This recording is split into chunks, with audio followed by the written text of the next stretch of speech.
ಬೆಂಗಳೂರಿನಲ್ಲಿ ಶಾರ್ಟ್ ಸರ್ಕ್ಯೂಟ್ಗೆ ಮಗು ಬಲಿಯಾಗಿರುವಂತಹ ಘಟನೆ ನಡೆದಿದೆ. ಶಾರ್ಟ್ ಸರ್ಕ್ಯೂಟ್ನಿಂದ ಬೆಂಕಿ ತಗುಲಿ ಮಗು ಸಾವನ್ನಪ್ಪಿದೆ. 1.5 ವರ್ಷದ ಅನು ಮೃತ ದುರ್ದೈವಿಯಾಗಿದ್ದು, ಸ್ಯಾಂಕಿ ರಸ್ತೆಯ ಸಮ್ಮಿಟ್ ಅಪಾರ್ಟ್ಮೆಂಟ್ನಲ್ಲಿ ಈ ಘಟನೆ ನಡೆದಿದೆ.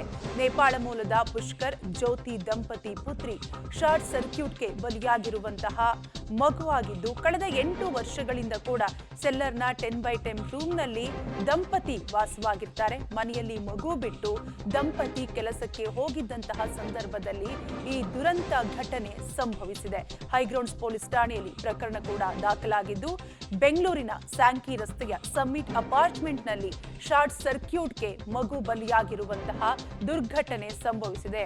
ಶಾರ್ಟ್ ಸರ್ಕ್ಯೂಟ್ನಿಂದ ಮನೆಗೆ ಬೆಂಕಿ ತಗುಲಿ ಮಗು ಸಾವನ್ನಪ್ಪಿದ್ದು, 1.5 ವರ್ಷದ ಅನು ಮೃತ ದುರ್ದೈವಿಯಾಗಿದ್ದು, ಸ್ಯಾಂಕಿ ರಸ್ತೆಯ ಸಮ್ಮಿಟ್ ಅಪಾರ್ಟ್ಮೆಂಟ್ನಲ್ಲಿ ಈ ದುರಂತ ಘಟನೆ ಸಂಭವಿಸಿದೆ.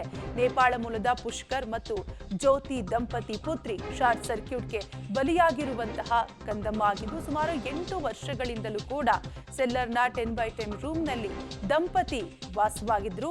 ಮನೆಯಲ್ಲಿ ಮಗು ಬಿಟ್ಟು ದಂಪತಿಗಳು ಕೆಲಸಕ್ಕೆ ಹೋಗಿದ್ದಂತಹ ಸಂದರ್ಭದಲ್ಲಿ ಈ ಘಟನೆ ನಡೆದಿದೆ.